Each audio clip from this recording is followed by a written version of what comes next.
What is up, YouTube people? It's your boy Patty McNinja, and while I know most of my reviews on this channel are big AAA titles, and I do tend to talk a lot about that type of stuff on this channel, I do really also love indie games as well. I don't get to play them as much as some of the other stuff that I play, but I do really like indie games, and we've gotten a lot of news surrounding indie games recently. Of course, some of the stuff is not good, like we talked about last week, but we've also gotten a lot of really good indie game news recently. And of course, since I'm making this video, I want to talk about it. I will also kind of tease, I do have an indie game recommendation for those that are willing to stick around towards the end of the video. It's not a full review, but I do kind of give you kind of a mini review of this indie game that I've been playing recently that I want to talk about. So without further ado, let's rock.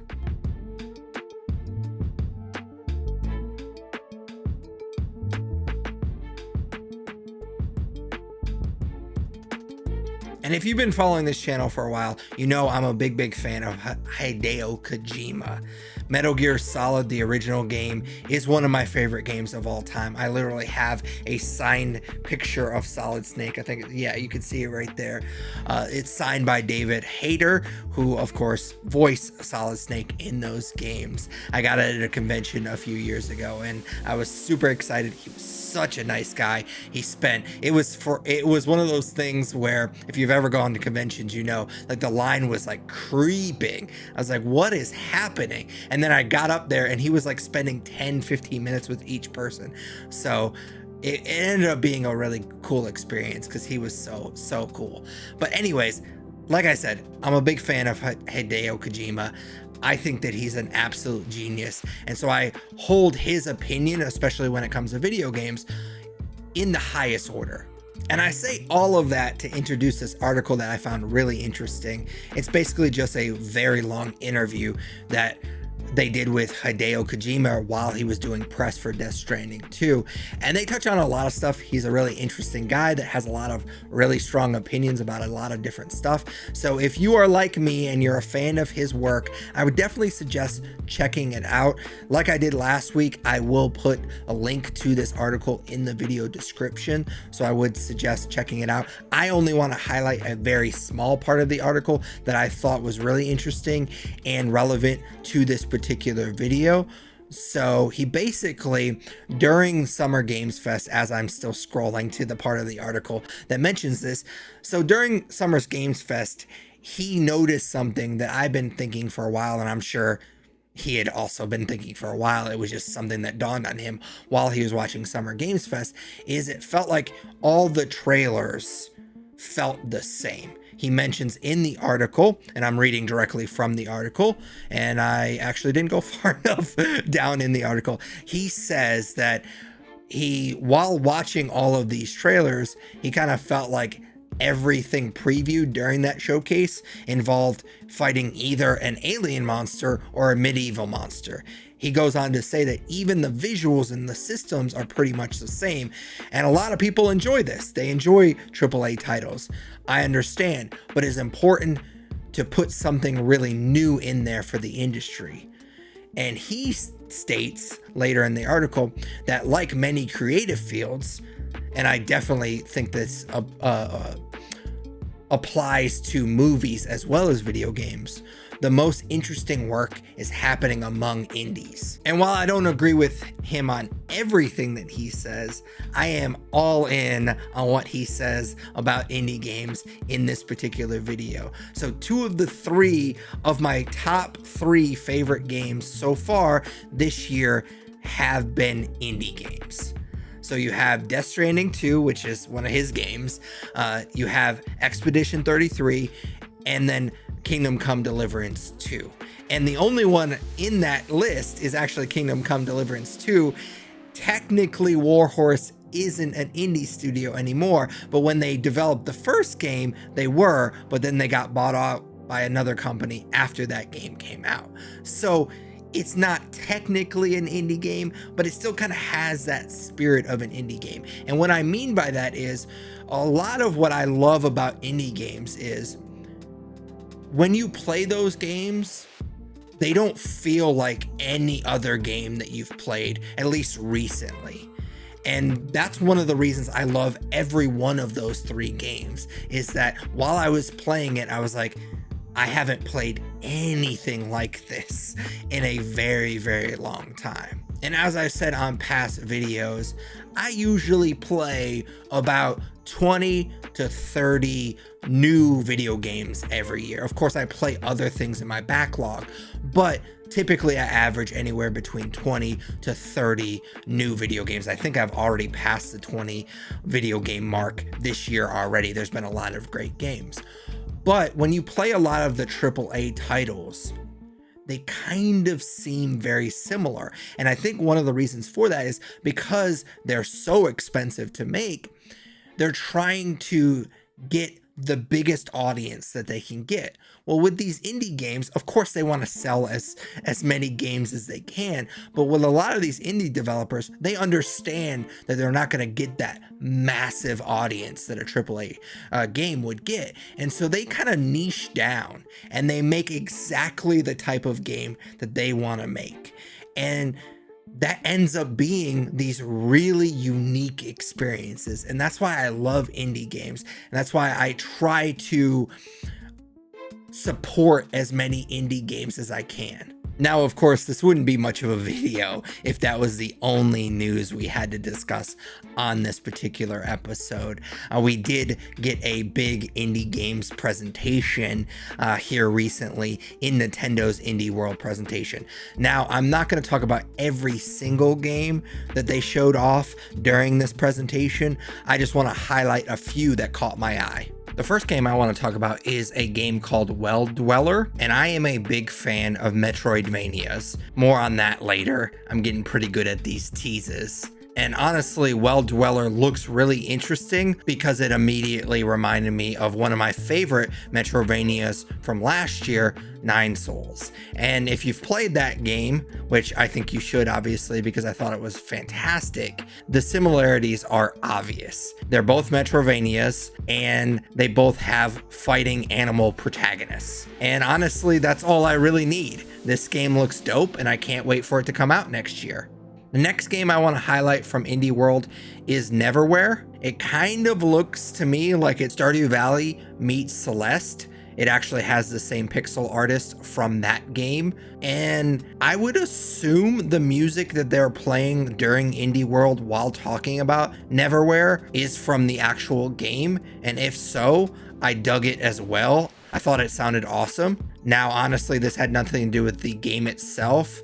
It's more of a critique of the presentation, but the voiceover jokes were pretty cringy to me. I rewatched it to kind of prep for this video, and I was like, man, I forgot how cringy these like jokes with the voiceover narration was.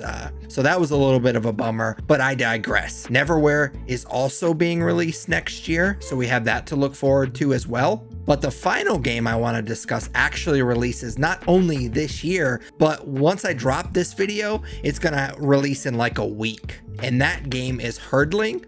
I'm a big fan of Firewatch, and Herdling is actually being published by the same company that put out that game. And honestly, I originally started this channel years ago to simply just post long plays of these little indie games that I was playing at the time. Eventually evolved into what I do now, but that was my original plan for this channel, was no commentary long plays of like these little indie games that I was playing. And one of those long plays was of Firewatch. I'm a big fan of that particular game. And so I'm going to be immediately interested in a game from that same publisher. White Shadows, another game from that same publisher, is sitting in my ever-growing list of Steam library games that I have yet to play. So they obviously put out games that I'm at least intrigued by. I do need to check out the Far series as well. That was developed and published by the same group that is making Herdling. That's not the only thing Herdling has going for it. Like I was saying earlier, indie games are a much needed breath of fresh air from the AAA titles that a lot of times kind of feel very samey to me. Herdling, on the other hand, looks weird in the very best way. Typically, when I call something weird, I mean that as a compliment. And maybe it's just because I just talked about Death Stranding and Death Stranding 2 earlier in this video, but watching this trailer, it kind of gives me Death Stranding vibes. Obviously, this game is completely different than those games on several levels, but it kind of has a similar vibe to me in the sense that it's one of these games that I think people are actually gonna either dig it and fall absolutely in love with it, or you're just gonna be immediately not into it and you're gonna hate it. It feels like the Death Stranding games are kind of love it or hate it, and I feel like this kind of has that similar vibe, that if you just dig it and kind of let it be what it is and kind of dig it for what it is, I think you're gonna really love it. Now, I could be wrong. It could come out and it could be absolute trash. We'll find out here in about a week. But I get a similar vibe from this game than I did when Death Stranding first came out, and I'm definitely looking forward to it. The only thing that I can say bad about this game, and it's really not the game's fault, is as much as I love that they showed off a game that's being released soon, I kind of wish it wasn't a weekend that I was going to be out of town. I will play it when I get back, but it kind of bums me out that it's that weekend, the one weekend I'm going to be out of town recently, and it's also the weekend that this game comes out. And those were just a few of the cool indie games that they showed off during the Nintendo Indie World presentation. There was others. I didn't want that part of this video to go super long. Those were just the three that really caught my eye. But there's a flip side of that coin, and there was one particular game that a lot of people thought they were going to talk about during the Indie World presentation that we didn't get any information on. And I think you probably know by now, or can guess by the way that I'm setting this up, what game that I'm referring to. And that, of course, a lot of people, there was a lot of rumors that we were going to get a Hollow Knight Silksong release date announced at the Indie World presentation. And of course, that didn't happen. And there's a lot of hype for Hollow Knight Silksong, rightfully so. The first game was fantastic, so people are really excited for this game, but they're also really hyped to know when it's coming out. And there was a lot of rumors and hype going into Indie World that we were gonna finally get the release date. And I found this article on IGN to be interesting because of course they posted it before Indie World, and just kind of talking about, kind of laying out the case for why they thought we were gonna get a release date for Silksong, even though they have been kind of teasing us for a while now. And they kind of just talk about, yes, this is happening. Silksong is an indie game. We're getting an indie game presentation from Nintendo. So it's possible that we're going to get a release date, especially considering they've already confirmed that there will be a playable demo at the upcoming Gamescom. So it kind of makes sense that during this showcase, it would be our best bet that we're going to get a release date for this game. And at this point, it kind of feels like they're trolling us with this release date. It kind of feels like every big presentation like this that comes and goes and we haven't gotten a release date kind of feels like they're trolling us at this point, almost to the point where I've seen people accuse this game of being vaporware, which I don't agree with. I wouldn't definitely not go that far. There's definitely a game that we will get to play eventually. I mean, they've already confirmed that there is going to be a playable demo at this year's Gamescom, which is also just happens to be the weekend I'm going to be out of town, which was kind of a bummer. Not that I was going to go to Gamescom, but I mean, it's going to be kind of a bummer that I'm not going to be able to like be attached to my phone and see all of the cool stuff that comes out of Gamescom this year, but I'll catch up with it when I get back. But yeah, this is definitely a game that hopefully will be coming out this year. I suspect we're probably going to get a release date soon, but if we don't, then maybe it won't be coming out in 2025. I'm still keeping my fingers crossed though. We will eventually get to play this game though. It's gonna come out eventually. So I'll play it when it does. I do feel like we're getting to the point where there's gonna be light at the end of the tunnel, even though it doesn't feel like it right in this moment because they didn't give us a release date at Indie World, but it's coming. We're gonna get this game. it's most likely going to be awesome. I really loved the first game, which should come as no surprise because I do love Metroidvanias, and it's one of, if not the best in that genre. So there's no way that this sequel comes out, if it comes out this year or next year or whenever, and it's not good. I have that much faith in this game.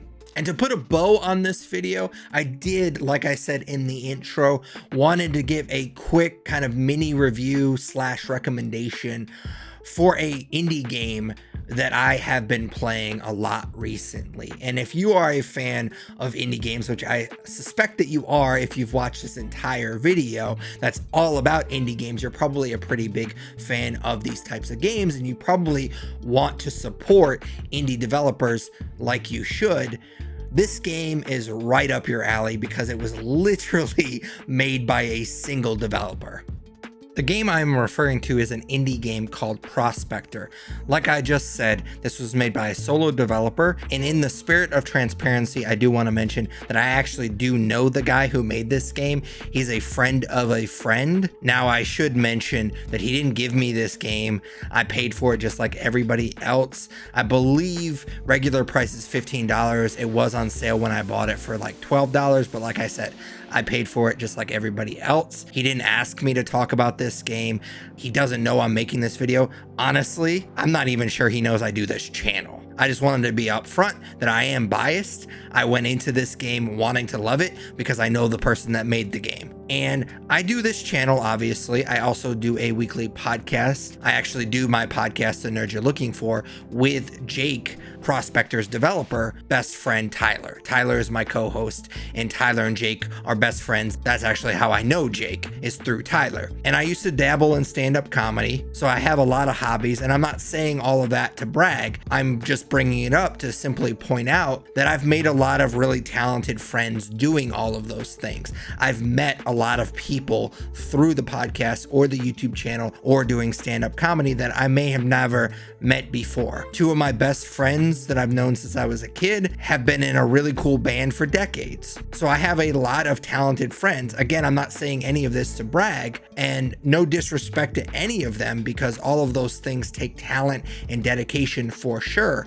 But in my opinion, making a video game, especially making a video game on your own, is like a whole new level of dedication. Yes, you have to be talented and a creative person in general, but you also have to have the technical know-how to build a video game. You have to program a video game, and you have to have an extreme level of dedication because best case scenario, you're not going to see the fruits of your labor for years, if at all. And so I say all of that preamble is to mention that no matter what the quality of the game, the fact that he made this is impressive by itself. However, I'm happy to report this game rules. I am very confident that even if I didn't know him and I just stumbled upon this game naturally, I would still suggest people check this out. The premise of this game is that your character signs up to be a prospector for this company expanding its influence across the galaxy. And in order to expand its influence, it needs minerals. So you agree to mine for these materials